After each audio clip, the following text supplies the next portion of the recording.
Hi Aries, this is your March 24th through the 30th weekly tarot reading. We'll have 5 separate spreads in this weekly reading. In the first spread, we'll be looking at new love entering your life. Spread number 2 is for those of you who are already in a relationship or married. In the third spread, we'll see if anybody wants to get back together with you. After that, spread number 4 will be on your work, your business, and your finances. And the fifth, the final spread, will be what you're not expecting to happen this week. Please like, comment, and subscribe to support this channel. First of all, Aries, if you're celebrating your birthday this week, then happy birthday. I hope you have an amazing, awesome, fantastic year ahead of you. So this first spread is on new love this week. We have the Three of Cups, clarified by the Ace of Pentacles. Then we have Temperance, clarified by the King of Wands. We also have the Fool, clarified by the Nine of Cups. In the potential outcome, we have the Wheel of Fortune with the Knight of Pentacles and the Empress. And we also have the Ace of Cups on the bottom of the deck. You could be dealing with a fellow fire sign. Another Aries, Leo, Sagittarius. We also have Earth, Taurus, Virgo, Capricorn. We have Libra here as well. So here's the deal. I'm going to assume that the King of Wands is the person entering your life. I assume it's not you. Okay, but so just to make it easier for me to interpret, I assume the King of Wands is somebody entering your life. And I'm a little surprised to see the King of Wands clarifying Temperance. Temperance, by the way, is a Sagittarius major arcana card. Sagittarius is a fire sign. So perhaps the King of Wands could be a Sagittarius themselves, simply clarifying their own major arcana card. For some of you, it's a way of the universe to say, yes, I meant it. This person is a fellow fire sign, Sagittarius in particular. For others of you, Temperance could be a card of balance. So perhaps you two balance each other out. Temperance is also a card of patience. But the main spread on the left, it doesn't strike me as an example of somebody being patient. Quite the opposite. I see you guys not wanting to wait, not wanting to spend any time away from one another, as a matter of fact. All right? So perhaps Temperance, again, is either a Sagittarius or it is a card of balance. Anyway, so yeah, this reading starts with the Three of Cups, clarified by the Ace of Pentacles, one of the two aces, by the way. The Three of Cups, for some of you, it could be your birthday. It can be your birthday. Perhaps your friends are taking you out, and perhaps it's some kind of a venue where other people are also present, and you're going to start mingling with other people, go at that same venue. For others of you, perhaps you're throwing a birthday party and somebody will bring a friend with them, +1, right? And this King of Wands could be that friend.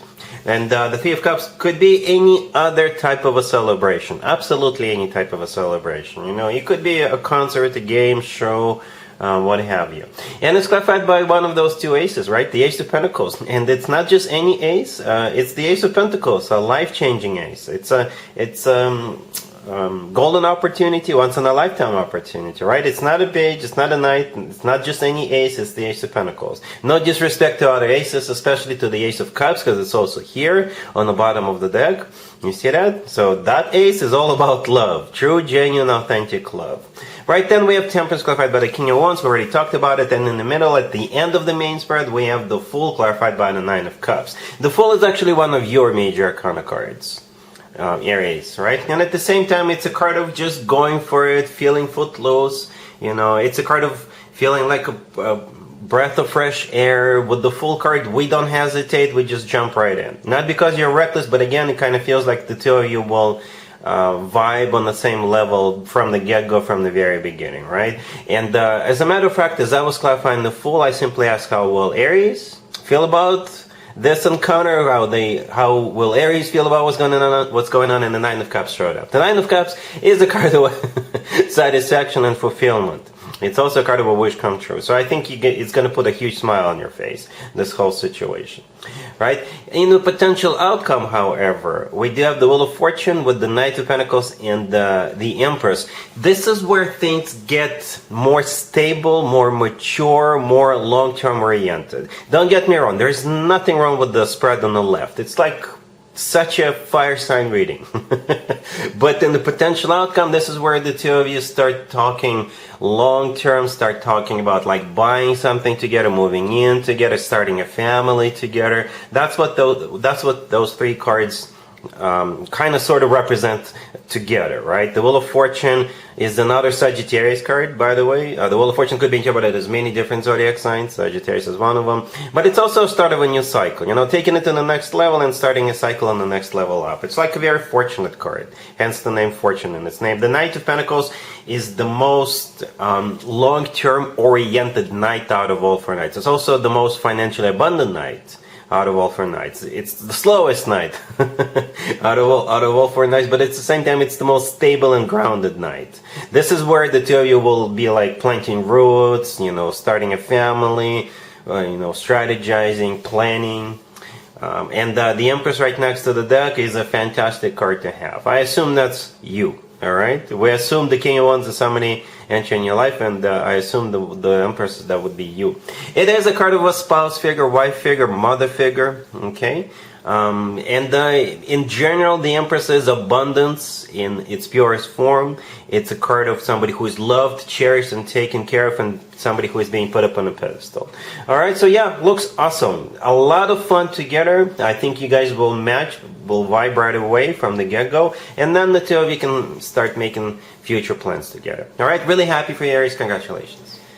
If you are already in a relationship or married, Aries, the spread is for you. We have the Chariot, clarified by the King of Cups. We have the Page of Wands, clarified by the Nine of Cups. We also have the Queen of Wands and the Page of Pentacles on the bottom of the deck. You could be dealing with a water sign, Cancer, Scorpio, or Pisces, or any zodiac sign. So yeah, you got this King of Cups, clarifying the Chariot.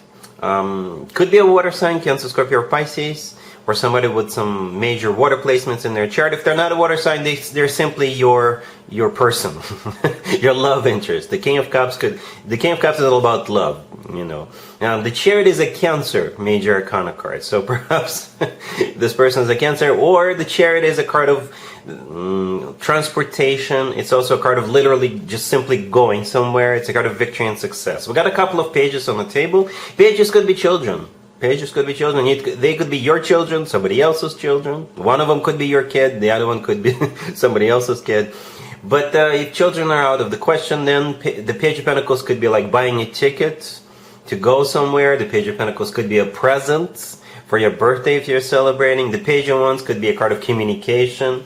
The Nine of Cups, clarifying it, is a wish come true. It's a card of a satisfaction and fulfillment. And I assume you're the Queen of Wands here. So yeah, it looks good. You could be going on a trip. This King of Cups could be showing up. They could be traveling. They could be coming to see you. Perhaps this person is your relative or a friend. I don't know.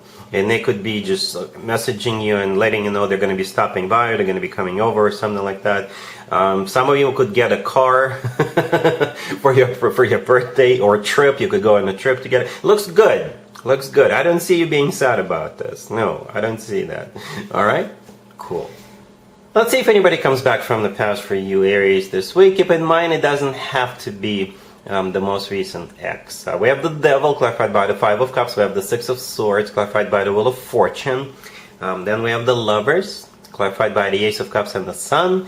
And we also have the Star on the bottom of the deck. You could be dealing with a Capricorn, Gemini, Leo, Aquarius, maybe a Sagittarius.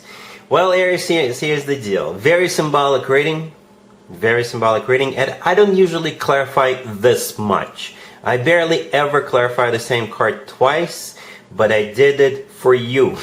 Because it's your birthday season. And also because I really wanted to know what the Lovers means. Even though I already kind of knew what was going on, but I just wanted to confirm that.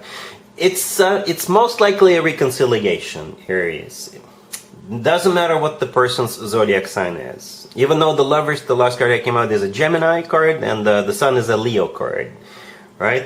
But it's very symbolic, because look at this. If we take those clarifiers away, we have the Devil, the Six of Swords, and the Lovers. So you're moving away from the Devil, right?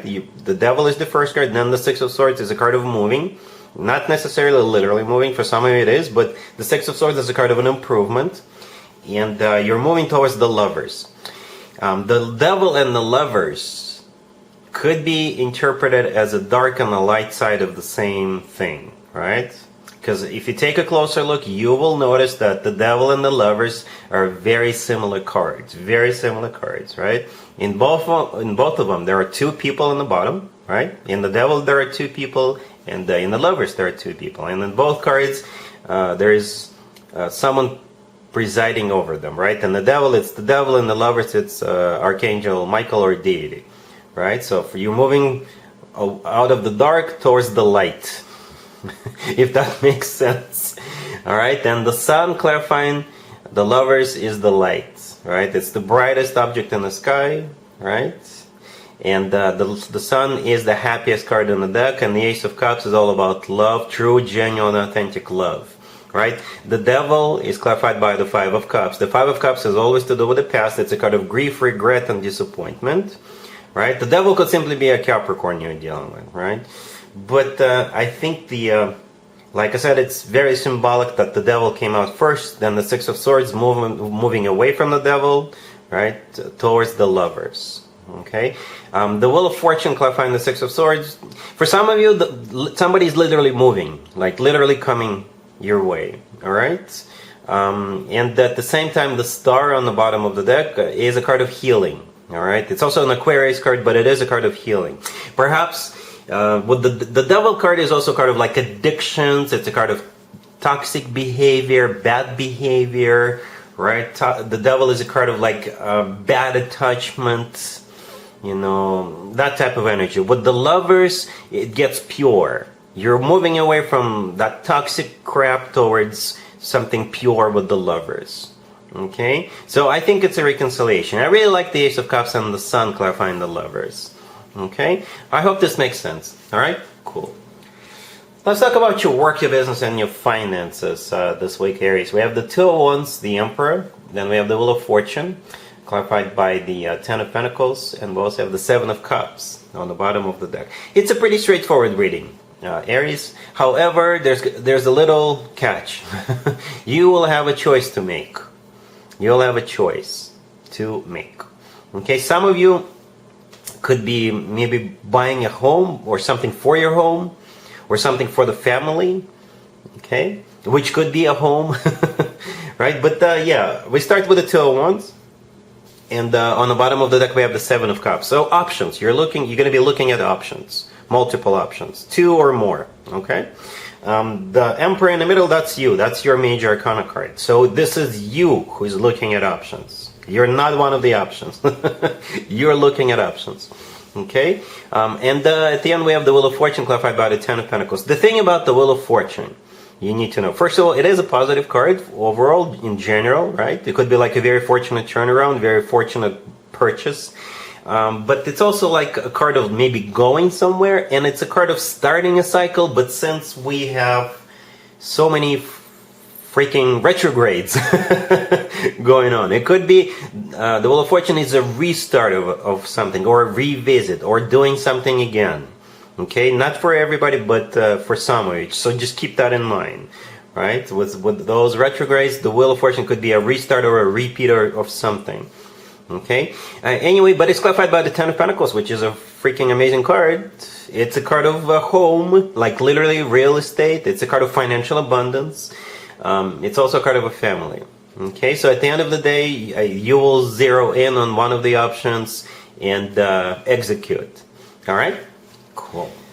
Let's see what you're not expecting to happen this week, Aries. We have the Page of Swords, clarified by the Queen of Pentacles, the Six of Cups, the Six of Wands, and the Ace of Swords on the bottom of the deck. You could be dealing with an Earth sign, Taurus, Virgo, or Capricorn. What you're not expecting is this Queen of Pentacles resurfacing. This is somebody from your past. Yep. If it is your birthday, they may wish you a happy birthday. If it's not, and even if it is, it's kind of, perhaps you may not even hear from them. You'll just learn something about them.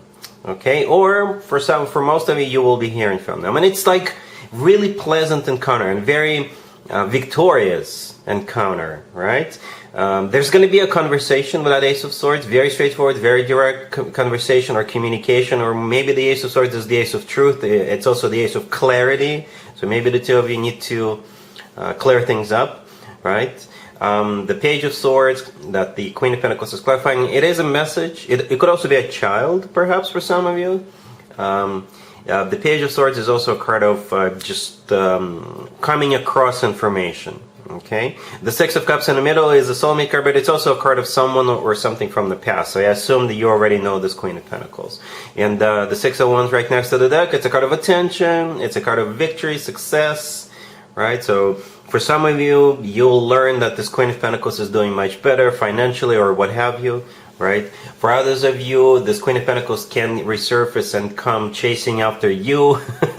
If I'm connecting with a male or masculine, Aries, perhaps they're coming back and wanting to get something off the ground with you, you know. But it looks like you're gonna be at least glad to see or to hear something about this Queen of Pentacles, or you'll be glad to like catch up with them. All right, so that's what I have for you, Aries, for this reading for this week. If this video resonates with you, please like it. Please also comment and subscribe. And happy birthday to those of you celebrating one more time. And other than that, Aries, have an amazing week.